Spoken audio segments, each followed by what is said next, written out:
Chartemis Prime, Chartemis Prime, reading comics, toys are hella sick, hella whacking it, taking bad hits, taking bad shits, subscribe,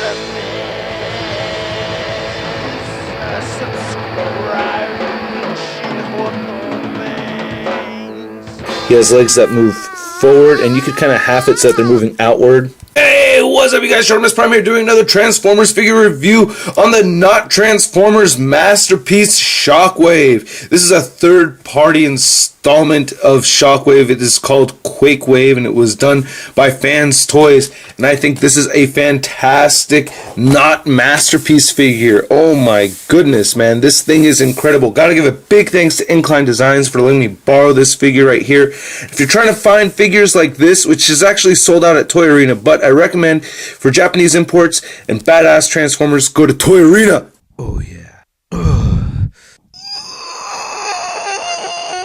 Toy Arena. Check them out. Click the link in the description below. And here's a look at the packaging.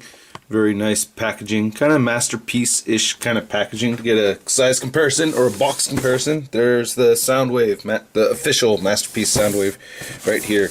But take another look at this guy. Has this flap right here. You can open it up and you can see Shockwave inside there. And he's folded up kind of weird in neither mode. And you get some kind of engineering pictures. It says Quakewave right there. So it's kind of, you know, neat representation of a masterpiece box. Before I really get into the figure, I want to show his accessories. Well, he just comes with this Quakewave card right here that, you know, it's pretty thick card, by the way, very masterpiece-like thing, and he has some specs that I can't understand because it's in Japanese right over there. And then he does come with this badass instruction booklet, which is great. This is one of those booklets where they actually show pictures or instructions where they show pictures of the actual figure, and it just makes it a lot easier to transform or, you know, follow the directions and everything. So the transformation of this guy isn't really too complex, but still, you know, not my figure, and I like to read the directions on the very expensive masterpiece type figures. This guy goes for about $200 now. He is pricey, but damn, he is worth it. Damn, I want one so bad. This is just so cool. I really like the plastic that they used here. It's very, very solid, high quality plastic. I like the clear bits. He has this clear chest plate area right here. Look at all those details inside of his chest. Wow, that's a lot of work in there. That's very, very cool. They didn't have to make it so complex in there. I really like that. It's badass. Very nice sculpting. I like the translucent hands. A lot of articulation on this guy. There's this crotch area. Got some nice silver over here. And her thighs even have some nice sculpting. The legs look great. Die-cast feet, which is awesome. And he has die-cast on the side right here, which is great. This is cool. So it really holds the figure down pretty damn well. I like that a lot. Very solid looking figure. And here's his backpack, which doesn't hinder any of the articulation at all, so that works out great. You can see the back of his head right there. You're supposed to unscrew those two screws and put a battery in there, and then on his left arm you're supposed to unscrew these two screws and then put another battery right there. So he has his light up functions and everything. I really like the articulation on this figure. His head moves up about so much. You can see that. Moves down just a little bit too, so that's very cool. It moves side to side just fine. And you can twist it side to side just a little bit, but not really. He has shoulders. Well, he has 2 points at the shoulders. Do the transformation. You can move him upward like this, and you could rotate it like that. You could rotate his arms forward as well. He has a bicep swivel up here. He has double jointed elbows, which is fantastic. And he has no swivel or anything over here. But on this side, he has a wrist swivel, and he has double jointed finger articulation, which is fucking awesome, man. This is actually more articulation than we get on the legitimate Transformers masterpiece figures, but you can see he has a ball jointed thumb right there, which is what we do see on the masterpiece figures, but on the fingers over here, each of them move individually. That is great. So you could do that. You could do that one too. Actually, surprisingly, the pinky finger and the ring finger are stuck together from this knuckle, this second knuckle down. So you could bend them both in together like that, but from that point on, you can't actually remove them separately, so I'm kind of having a hard time doing the shocker. It has great waist articulation right here. Like I said, the backpack doesn't hinder any of the articulation at all whatsoever, so you can see how it moves smoothly like so.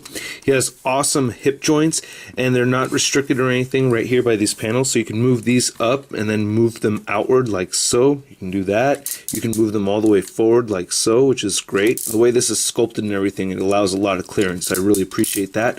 Upper thigh swivel right here. He has a single jointed knee that moves at a solid 90 degrees, and then he has some pretty cool articulation here at the ankle. It can move inward, so he has an ankle pivot, which I think is great. That's awesome. And he can move his feet downward if you want him flying or something like that. I want to say Quakewave stands just a little over 9 inches tall, about 9.5 inches tall. Not bad. Good size figure. Unfortunately, I do not have a G1 Shockwave. I don't, but, you know, the G1 Shockwave was, you know, pretty much the same thing as far as the design goes, except he had much skinnier legs and a very much darker purple. Here he's standing next to the TRU version of Masterpiece Prime, or the MP10 Masterpiece Prime from Toys R Us, and then the Takara Masterpiece Soundwave. So he is a little bit taller than Soundwave, a little bit shorter than Masterpiece Prime, but not too bad. I really like the height of this guy. I think it's actually perfect. Here's Shockwave in my Decepticon setup. Me pretending it's mine. It's not mine, but I wish it was. I wish I could have one so bad. But damn, that just fits in perfectly. Maybe I have his knees bent a little too much. He should be standing a little bit taller, but still. And yes, we do still need a brand new Megatron. That is in better scale with the rest of these Masterpiece figures. But damn, those Decepticons look sick. Alright, now let's get into the transformation. Will you take us away, Bumblebee? Okay, so first thing you want to do is you want to lift the arms up. And we're going to go like that with the arms. And then we're going to go ahead and pull his chest downward. Now you have to move the arms all the way up like so that you can grab these pieces right here on the side, and that's going to move forward. You can see how that moves forward like so. Do the same thing over here, and the whole chest piece is going to move downward. Now it's a little tricky because the head might get in the way a little bit, but let's see if it works this time around. And no, see, got in the way a little bit when I was closing it. And I don't know why, but it's always kind of weird for me closing this. I feel like it's got some blockage, and I don't know. And there it goes. Okay, so now it closed perfectly, and then close those back up like so. And then you want to take the hand and collapse all the fingers right here, and then I'm going to pop this flap open right over here. Here's my trusty tool, and pull that open like so without damaging the figure. And then get his hand inside the slot, and then go ahead and close that up. And then rotate the arms up so that the screws are facing towards you on the biceps over here. So I'm going to turn this all the way around, and turn this all the way up, and the directions show that the screws are supposed to be out, and then there's these slots right here that stick out, or these peg thingies that stick out at the top right over here, and then just rotate it around until you find the empty slots on the other arm and mush it together. There you go. And then you just simply shift this over to the middle like so. It's pretty damn easy. I like that. And I'm going to go to the back over here and then remove his backpack, which comes off pretty easily. Well, you got to pop this up right here and then take his backpack off. And it just connects, you know, it has this slot right here, and you just push it in so you can see how that connects. You know, it's pretty easy. You just push this down, push this up. So, you know, it's pretty self-explanatory, really. So we're putting that to the side.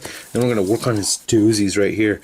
Now, taking these out, putting them into robot mode is kind of a pain in the ass, and I do like the detail that they put on the metal right here. It's some nice sculpted detail. But anyway, so taking these out, putting them into robot mode kind of sucks, but you know, it's easy for this mode. And then just get his toes pointing downward and in like so. See if we can get these to slide up into his shin areas. Ah, there we go.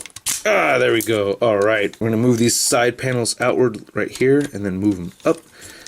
Take this way and move this up like so, and then rotate it all the way back. It has a second hinge on this plastic piece. That's going to go all the way back like that. And same thing over here. Okay, then I'm going to rotate this. Actually, I pushed the legs up too soon, damn it. So, yeah. And I pulled those back out, and then rotate this all the way around. Rotate this all the way around. So you actually want this rotated around so that the back of the knees are facing the same side as the handle. And then I'm going to go ahead and put everything together and then shift it all up at once again, and just find the appropriate pegs. You see a peg, hole, and then you got another peg, and then a hole over here, and just line that up, and then just line this up over here, and then just mush it all together And that's forming okay. And then we're almost done. Then take these panels right here on the back, fold that downward. Take this one, fold this downward like so. Take this piece, it was sitting like that earlier, and I'm going to fold that down, and then pull this up. Then take this, fold that down, and that is basically it. Oh wait, no, we have the whole backpack deal right here. So this backpack thing, I'm going to split this apart like so.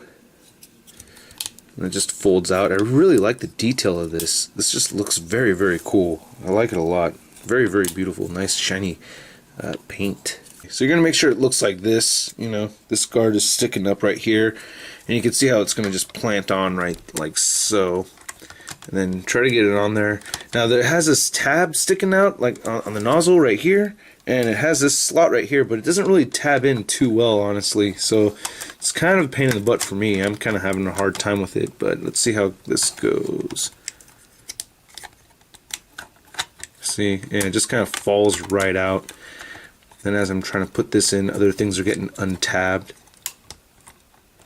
So I'm going to take my time putting this together. So that's pretty much on there. It's not great. Oh, okay. Yeah, when I pull up on it. Alright. That's not a bad gun mode. Cybertronian gun mode, anyway. Very cool. Very reminiscent to the original. I like how this looks over here on the inside. You can see that sculpted detail at the end of the gun. Very cool. I like this a lot. Now, oh, wait. There we go. Okay. I missed one last step. There's actually another step where you're supposed to pull this piece out right here and plug that in. And then do the same thing over here. Plug that in as well. Now I'm done. And now it's bent forward. But, you know, other than that, this is pretty damn cool. And if you want to simulate a trigger, you can, like, pull one of these, or you can pull both of these flaps down halfway and, you know, pretend that you're holding the trigger. But I just tab them in and I don't have any nails at the moment, so yeah, I'm not going to do that. But very nice. I like this a lot. This is very, very cool. And this wire right here is bendy. I've heard about some people having it break on theirs. This has been pretty solid for me, so I don't have any complaints about that. I feel like the whole figure actually stays pretty well. It's pretty firm, you know what I mean? It's a firm gun, so very cool.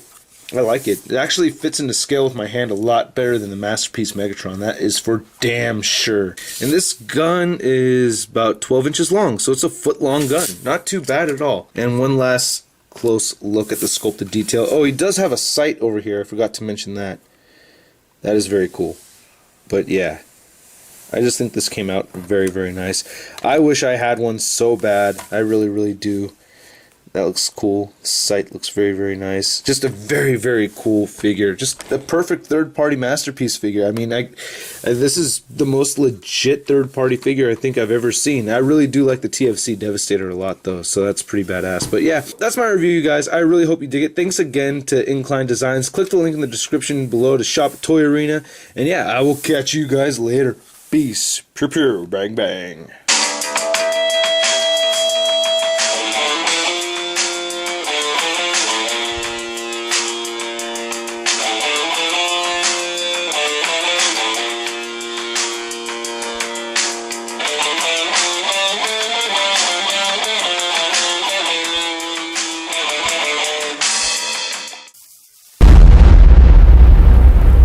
Crispy.